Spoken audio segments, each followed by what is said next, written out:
This is Heart-repreneur Radio, maximizing your personal and business results by leading with your heart. With your host, Terri Levine. Listen every week as Terri tackles the topics that will help you become a successful heart-centered entrepreneur. Be sure to read the blog posts at www.heartrepreneur.com/blog. Come back often and add this show to your favorite RSS feed or subscribe in iTunes. You can also follow Terri on Twitter at MentorTerri and on Facebook.com/Heart-repreneur Terri Levine. And now here's Terri. Hello and welcome to Heart-repreneur Radio and TV show with Terri Levine. I'm your co-host, Velma Gallant, and I'm excited to have you here today. You can connect with Terri, me, and other like-minded, heart-based business owners at the Heart-repreneurs with Terri Levine Facebook group, so go check it out. And as usual, we love your likes, your 5-star reviews, and be sure to subscribe and leave us a comment about the value that you're getting from today's show. Today's quote, "What is now proved was once only imagined," William Blake. We are having an entrepreneur business coffee visit, and we're going to be talking about business success and tips. Our special guest this week is Tyler Ornstein. Founded in 2004 by Tyler Ornstein, Tyler's Coffees was born out of necessity. Tyler's dad was told by his physician that he could no longer drink coffee due to its acidity. Realizing that coffee drinking is more of a lifestyle choice than a beverage, Tyler and his father felt a strong need to create an acid-free coffee. After careful research and engineering, Tyler's Coffees was born. Starting Tyler's Coffees at the age of 14 and going door to door on his bicycle, Tyler has seen a massive amount of growth since 2004. This year, he has been featured in Forbes magazine twice, is starting his own podcast, or probably has started his own podcast, and is even working on a book. Tyler's Coffees is helping people around the world, giving them a healthier choice each and every day. Welcome to the show, Tyler. It's a pleasure to have the opportunity to be here. Thank you so much. So I'm a mom. So it totally triggered me when I heard that you were being an entrepreneur at the age of 14 years old and inspired by your dad. That is absolutely amazing. Your family's got to be so proud of you.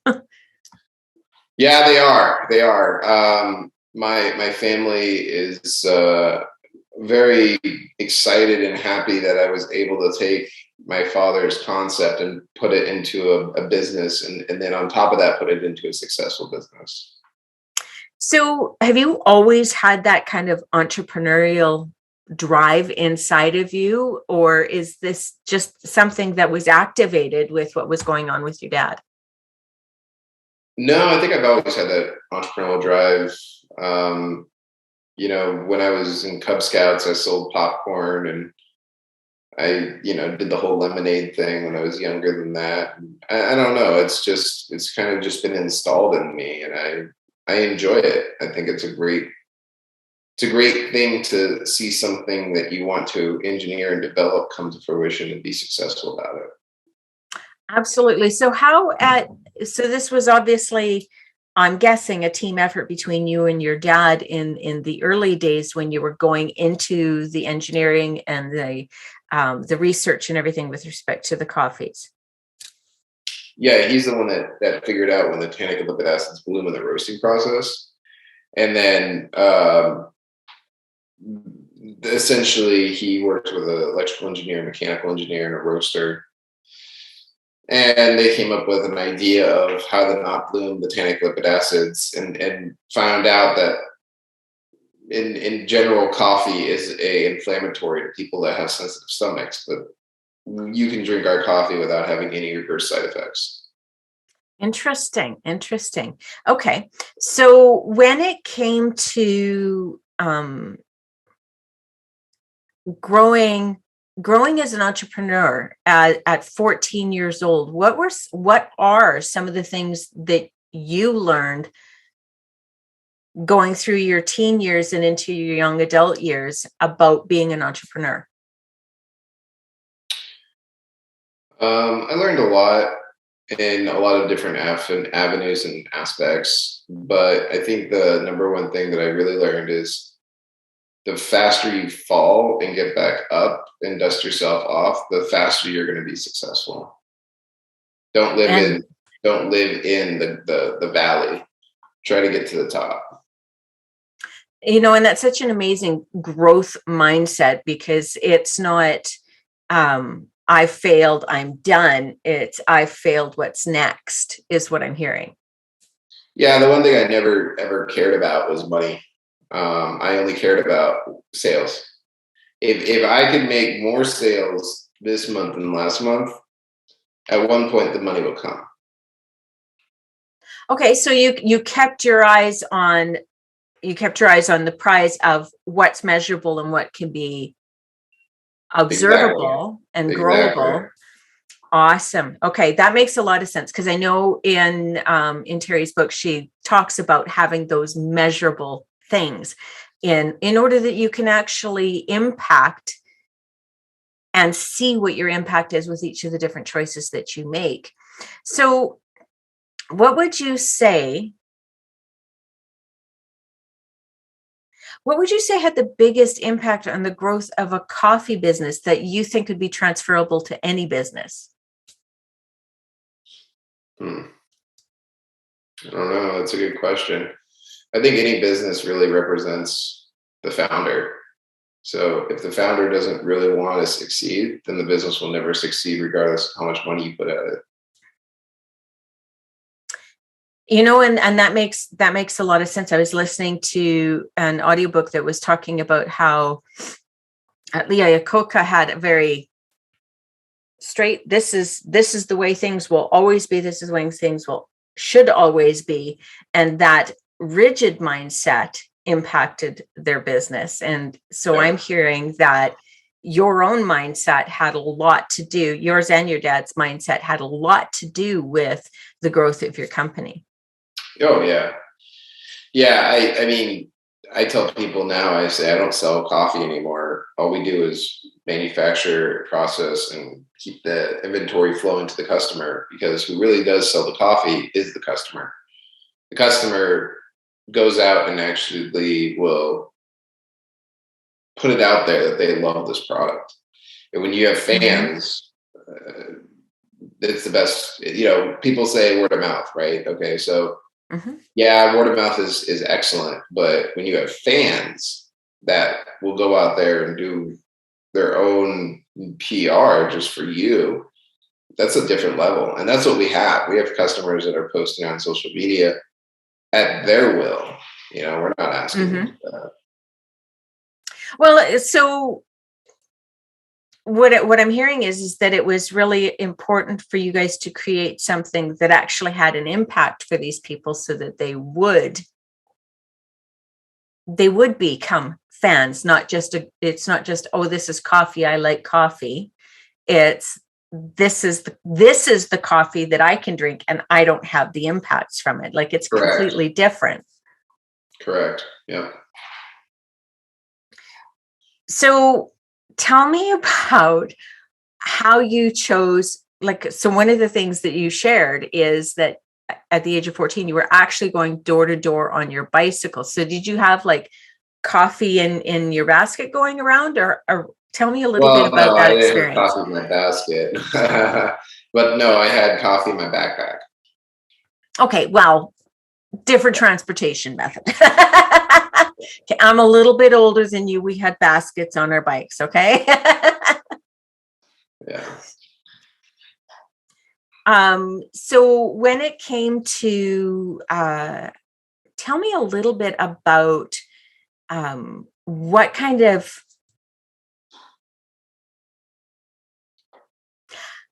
do you think it was that made a difference that Forbes reached out to you and put you and featured you and your company inside of their magazine? Forbes reached out to us because they found that it was just something that they saw as a value to their customers. How this one kid started at 14 years old, and against all odds built a business in a $1.6 trillion industry. Wow. That's amazing. That is really amazing. And that does make a lot of sense. What are some of the things, tell me about one of the obstacles that you bumped into further, like a little bit further down the line, once you guys got the research out there and you were actually starting to get into building the business. What was one of the obstacles that you bumped into? I think everyone says money, but money is really just an obstacle that can be overcome in a lot of different ways. But I think one of the biggest obstacles was supply and demand. We had so much demand and not enough supply, and we were growing out of our supply very quickly. And so people started waiting longer and longer times. And every time we went on back order, it killed us. And we made it a very big goal and a very big, kind of flag in the hill sense of we're never going to do that again. And knock on wood, we haven't done that for the last 8 months, which is great. That's good. So it was an important thing for you to find reliable sources. And so was it mostly just the getting the beans, or was it? No, it was a plethora of a lot of things. I mean, it was, single source USDA organic coffee is hard to find regardless, but packaging was a nightmare. Right.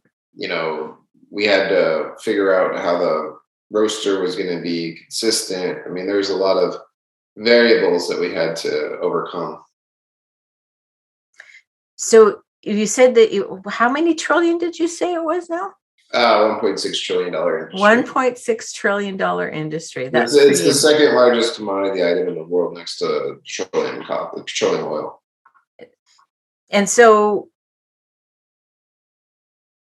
when it comes to your particular company, it sounds to me, so 2004, sounds to me like the research that you guys did kind of brought in another, you almost created a niche for yourself.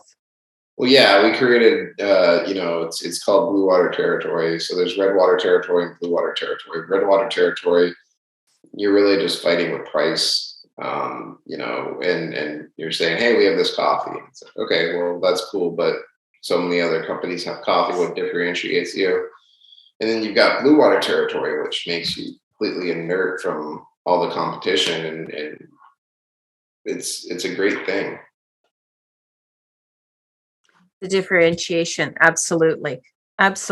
So how did you educate yourself to prepare for running a company like this, running a company of this size and success? You just grow into it. It's something that you start it yourself, and then when you need help, you bring on someone else, and then when you need more help, you bring on someone else. And I'm a big believer of fire fast, hire slow.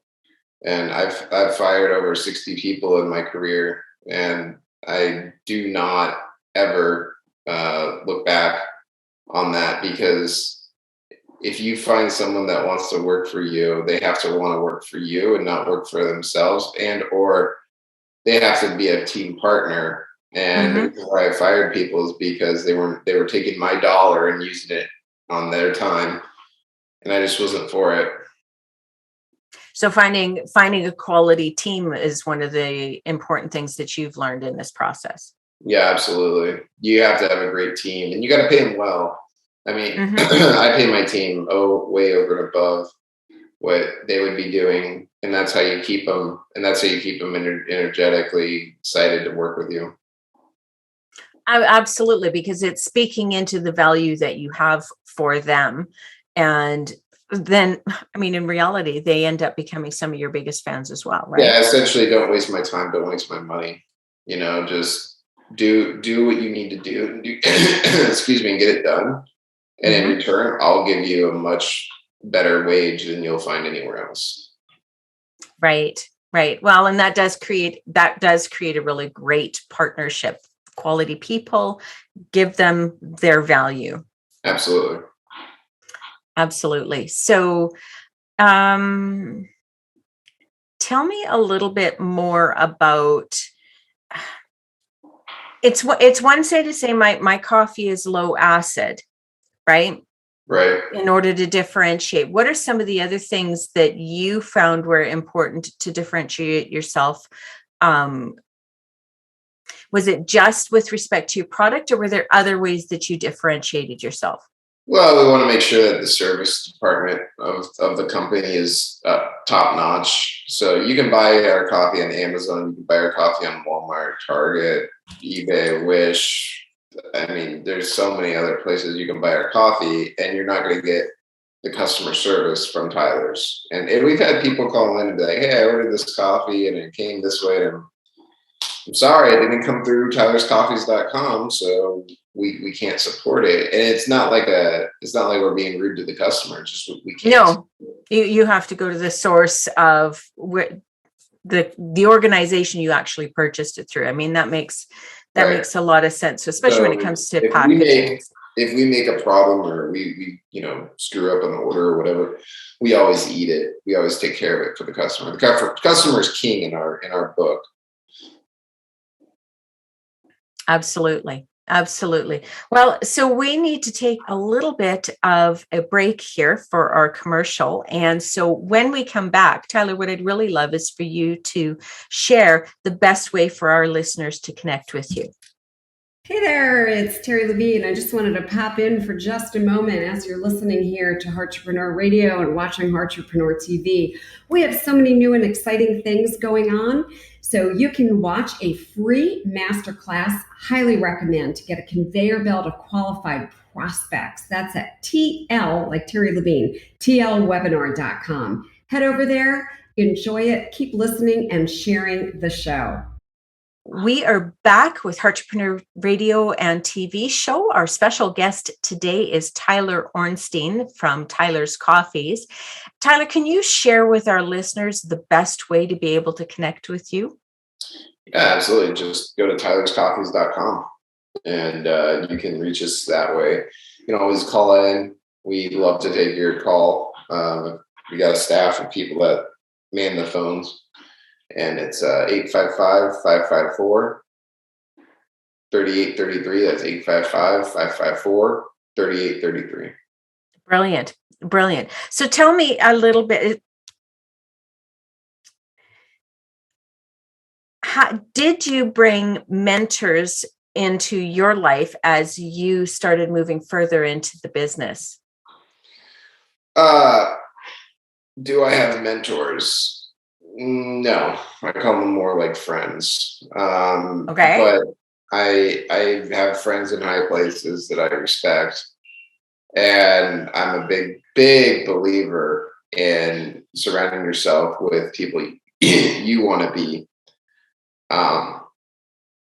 Napoleon Hill and Dale Carnegie have been big mentors to me, but I read their books and audiobooks, and I like listening to books more than I like reading books.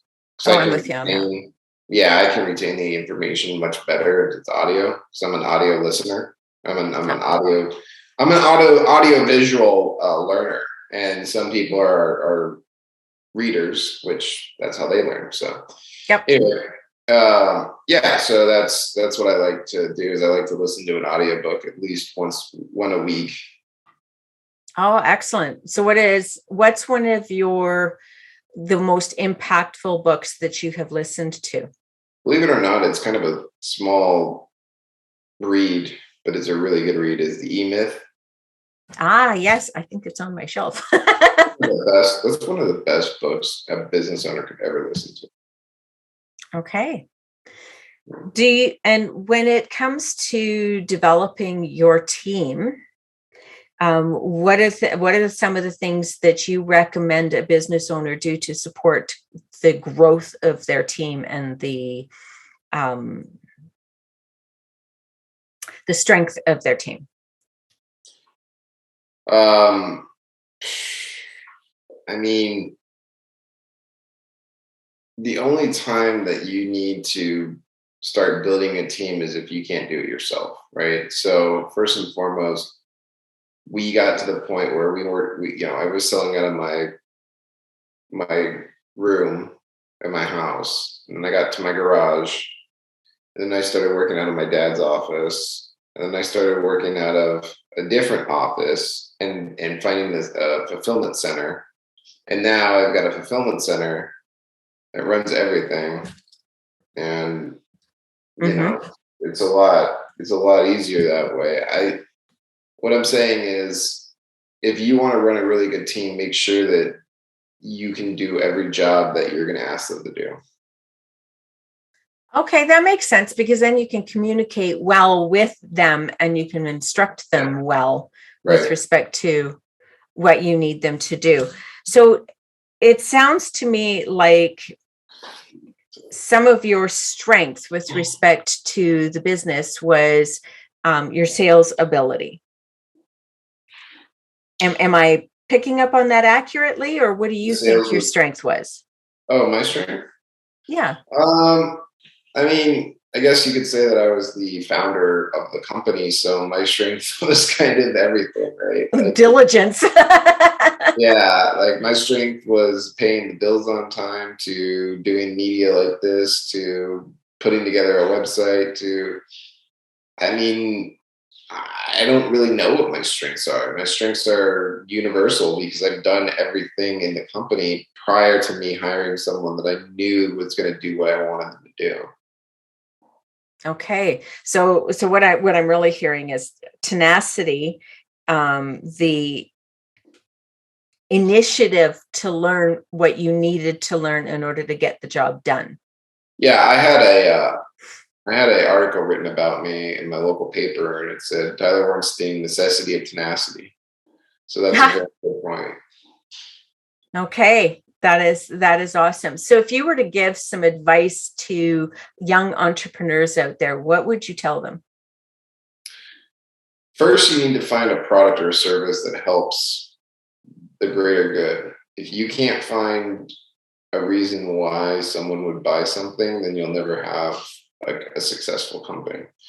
So I can boil it down to one word, and that is help. Everything you buy is to help you. There's really, unless you're buying it as a gift, but you're buying that as a gift to help someone, right? So, you know, it's as rudimentary as gasoline. You need gasoline to help your car go, to you need to buy a car to help yourself get to work or get, go somewhere. And then you buy a computer so that we can have a conversation and it's helping me, right? So you're building this whole entire narrative under help. And if you can't build a business around help, then you'll never succeed. Okay. I think that's a really excellent perspective and point, because I mean, even in marketing terms and stuff like that, what are the benefits and stuff like that? And that still summarizes back to, how are you helping? How are you making a difference? Right. And honestly, that kind of advice is good for anyone. And I suppose I targeted young people mainly because I really respect the tenacity that you put forward to be able to build this the way you have built them, and it sounds to me like you grew a lot in your boundaries, because I heard that in how you build a team, in that you're not going to hang on to people that aren't going to be able to do the job that you need them to do. You're going to just cost you money. Exactly. Here's the other thing is if you hire someone that you emotionally are attracted to, or you're emotionally invested in, it will destroy you. Like my girlfriend and I, we worked in the business together for 6.5 years. Worst decision of my life. I'm telling you right now, I don't care who you are, do not work with your significant other, and also don't work with family. Seriously, it's a nightmare, because what happens is you no longer are being I guess you could say you're no longer being black and white, you're being gray. And that's where businesses start to fail. Because you can't, what I'm hearing is you cannot disconnect from it and be objective the way you could be if you don't have that direct personal connection. Yeah, I mean, I'm just like, yeah, you cannot remove yourself from the analytical side of the business if you're connected emotionally. Okay, that makes a lot of sense, and I think that would be very true for most people. That, like, I do remember making some decisions with respect to products that I wanted, and there was somebody who was a friend of a family member, and it's like, well, I'm choosing not to, because if it doesn't work out, I can't yell at that person. Right. Which, yelling's probably not the best choice, but that was my thinking. That was about 20 years ago.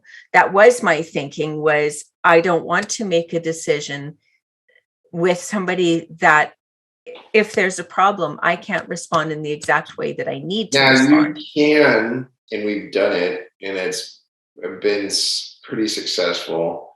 We have 2 people in the business that are cousins, but I'm not emotionally attached to them. Well, and it sounds to me like that is, again, one of those established boundaries that Right. This is business, so it will be treated like business. And Right. and then that's actually kind of cool, because then you end up building that, you can build that strong of a relationship with someone. And don't get me wrong, like, you can have fun at work. It's not like just, not all like business. all business. No, but I'm saying that it's there's a work balance, and at the end of the day, they need to get their job done before anything else. Yes, and that makes a lot of sense. Okay, so we are just about at the end of our time. I'm wondering what final words of wisdom you have for entrepreneurs that are beginning their business. Some foundational things that you say make a difference with being successful. So one of the things that I speak on is, any YouTube video that you watch of the guy walking out of his Lamborghini, flashing a bunch of cash, walking into a mansion and saying, you can have all this, working at Walmart part-time. Okay, the Lamborghini is rented for the day. The cash is fake. And so they're also renting the mansion for a day just to do the shoot. There's a lot of people out there that are scammers, and there's a lot of people out there that will take your money and run. It's not ever going to be a success if you don't put 100% into it. So if you're straddling a job plus entrepreneurship, you need to make that decision. Okay, that is really awesome advice. Tyler, thank you so much for spending your time with me today. I've appreciated being able to kind of peek into the life that you've created and the business that you've created. And I love the tenacity. I know that there was an article written about you, and I totally tap into the tenacity and the drive and the initiative that you've put into your business. And I really appreciate you. Thank you so much. Okay. And thank you to our listeners for coming and spending your time with us today. I hope you found value in the information that Tyler has shared, and pick up a few little juicy things for your business as you're creating or have already created your business. Thank you. And we will see you next week. You've been listening to Heart-repreneur Radio, maximizing your personal and business results by leading with your heart, with your host, Terri Levine. This show is produced every week for your enjoyment and education. To make sure you never miss a single show, add us to your favorite RSS feed or subscribe on iTunes. You can also read Terri's latest blog posts at www.heartrepreneur.com/blog, or follow Terri on Twitter at MentorTerri and on Facebook.com/HeartRepreneur Terri Levine. Your questions and comments are always welcome and appreciated. Send them to Terri on either Facebook or Twitter. Thank you for listening.